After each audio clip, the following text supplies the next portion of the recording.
On April 26, 1986, a date etched in history, the world changed forever. Deep inside Chernobyl nuclear power plant, a safety test spiraled catastrophically out of control. Explosions ripped through the reactor, blasting its core open. Radioactive fire painted the night sky. The air, filled with invisible poison, carried silently on the wind. Firefighters rushed in, battling a blaze fueled by nuclear fission. Their courage was immense, but the cost was unimaginable. Children watched the deadly aurora, unaware of the danger. They were unknowingly standing on the precipice of a terrifying reality. The morning after the explosion, a deceptive calm hung in the air. Pripyat seemed unchanged, sunny, peaceful, and deceptively alive. Children played, people strolled, completely unaware of the invisible threat. But Geiger counters in the hands of those who understood told a drastically different story. An invisible blanket of radiation, thousands of times above normal levels, had enveloped the city.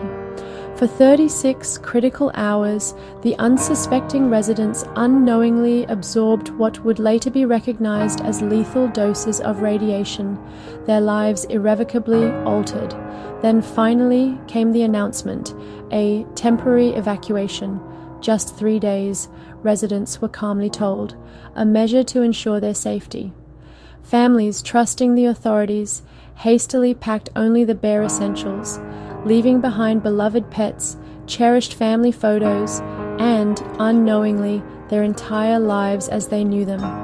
Over 1,000 buses, a seemingly endless convoy, lined up along the main streets, slowly carrying 50,000 people away from their homes in a stunned and unsettling silence.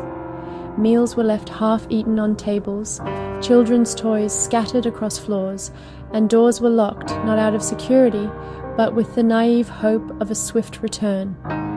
As the last bus, filled with the last of the evacuees, finally departed, an eerie and profound silence fell over the once vibrant city. Pripyat was transformed almost overnight into a ghost city, its only movement now the unsettling swirl of radioactive dust carried by the wind through the empty streets. Abandoned pets, confused and alone, roamed the empty streets, desperately calling for their owners, unaware that they would never, ever return. The people were, at least, saved from the immediate and most acute dangers of the radiation, but they carried with them an invisible and lasting wound, the profound loss of their homes, their community, and any sense of certainty about the future. Decades later, Pripyat stands as a haunting reminder of the Chernobyl disaster, frozen in time within the exclusion zone. It's a silent testament to abruptly uprooted lives, where echoes of the past resonate through empty streets. The hasty evacuation left behind personal belongings, family photos, and the mundane objects of everyday existence. Silence reigns, a heavy silence that speaks volumes about the absence of human activity. Broken only by wind and distant birds, nature reclaiming what was once a bustling urban center. Soviet apartment blocks stand hollow, their windows like vacant eyes staring out. Facades crumbling, interiors exposed, revealing the skeletal remains of homes and lives.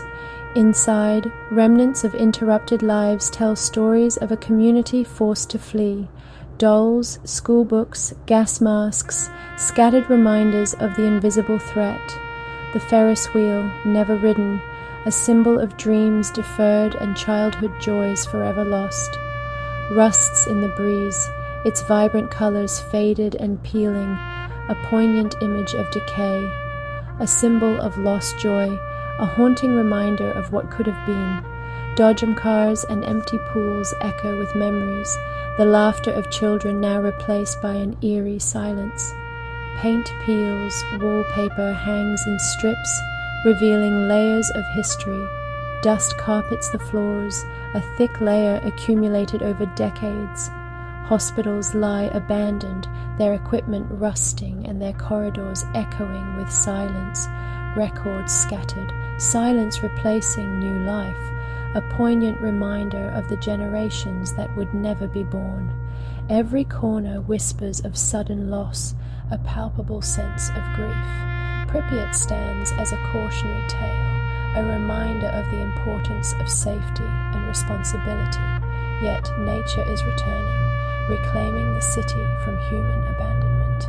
Trees crack asphalt, their roots pushing through the concrete. Roots invade buildings, dismantling the structures from within. Moss paints the concrete green, softening the harsh lines. The human world is being reclaimed by the natural environment, slowly and inexorably, until Pripyat is completely absorbed by the surrounding wilderness.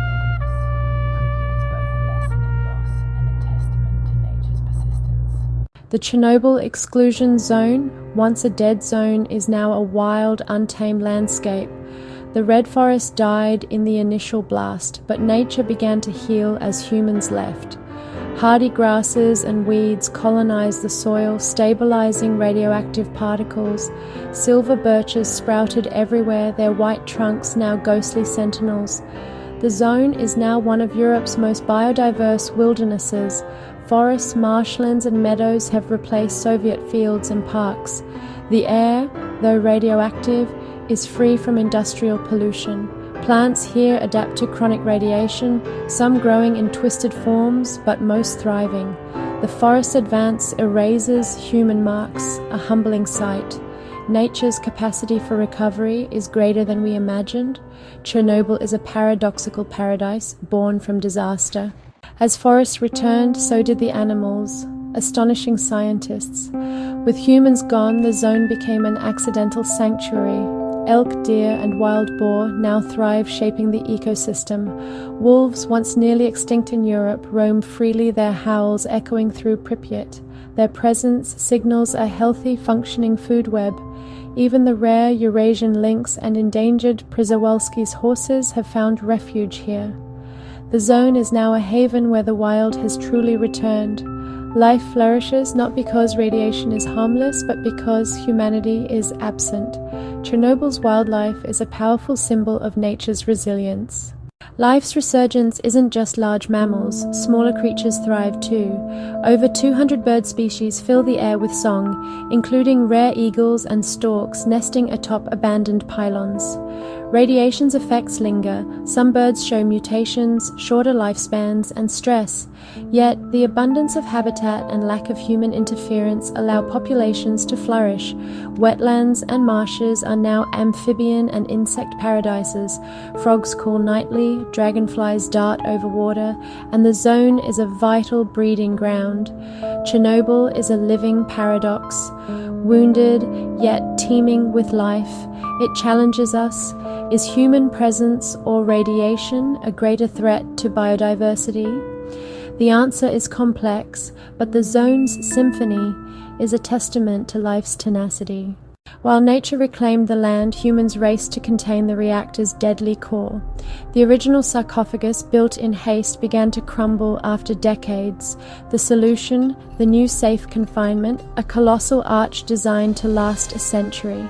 Built nearby and slid over the reactor, it shields the world from Chernobyl's toxic legacy. Inside, robotic systems dismantle unstable structures, guided by humans at a safe distance. The arch is more than a shield, it's a workshop for the world's most dangerous demolition. Its construction was a triumph of international cooperation and engineering. It stands as a monument to responsibility, not victory, a promise to manage our mistakes. Chernobyl's heart is contained, but its lessons endure. Chernobyl is a place of contradictions, death and abundance, danger and sanctuary. The disaster's legacy protects wildlife from humanity's greater harm. The zone indicts our impact. Cities and farms are a slower disaster for nature than radiation. Animals thrive not because radiation is safe, but because people are gone. The suffering here is immense. Lives lost, communities shattered, wildlife burdened by radiation. Yet the zone is a wounded paradise, a testament to resilience and adaptation. It's not an idyll, but a scarred ecosystem where life persists. Chernobyl warns and inspires, showing both the consequences of our mistakes and nature's power to heal. It's a story of endings and unexpected beginnings, a sanctuary born from catastrophe. Here, life's indomitable spirit is on full display. As the sun sets over Chernobyl, shadows stretch from Pripyat's ruins to the gleaming arch. A wolf's howl echoes, a symbol of this new wilderness. Nature's resilience is everywhere, birch trees through concrete, eagles over cooling ponds, wild horses grazing. Life adapts, weaving new beauty from destruction. The memory of firefighters, evacuees, and engineers endures, a testament to human spirit. Chernobyl is a name of catastrophe, but also of hope and renewal.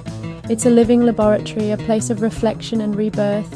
Even in tragedy's shadow, life finds a way. The story of Chernobyl is one of loss, survival, and the quiet promise that life endures.